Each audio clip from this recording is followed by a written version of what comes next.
تسبيح الزهراء عليها السلام من أعظم الأذكار. يعني لما أقول لك من بعض الآثار تتعجب. مثلا لو كان عندك أي أمر تريد أن هذا الأمر مثلا يطوف، ما ينظر إليه، سبح تسبيحة الزهراء. إذا أردت أن تدخل على ظالم سبح تسبيحة الزهراء.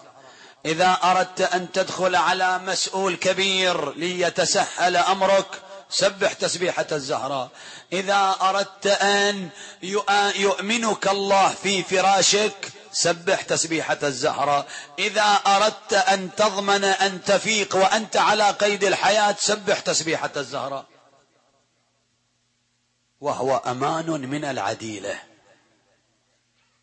من وين جاب النبي من السماء، وقال لفاطمة يا فاطمة ألا أهديك ألا أحبيك بشيء فيه خير الدنيا والآخرة.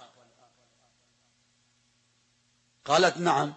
علمها 34 تكبيرة، 33 تحميدة، و33 تسبيحة، يصير المجموع 100.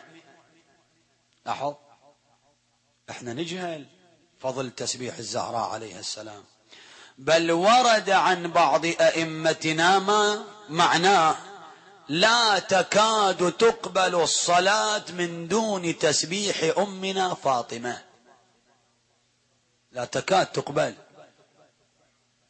لأهمية هذا التسبيح. على الأقل شوف صلاتنا هذه اللي متقلهزة شوية، خلنا نجبرها بتسبيح الزهراء، خلنا نرقعها بتسبيح الزهراء، نصلحها بتسبيح الزهراء. وفوائد كثيرة، وخصوصا قبل النوم. قبل النوم تسبيح الزهراء عليها السلام شيء عظيم جدا، يورث الأمان، وتكون في حصن الله الحصين حتى تفيق. ما يصيبك شر ولا ضر، ما يصيبك مكروه ما دمت قد سبحت بتسبيح الزهراء عليها السلام. لاحظ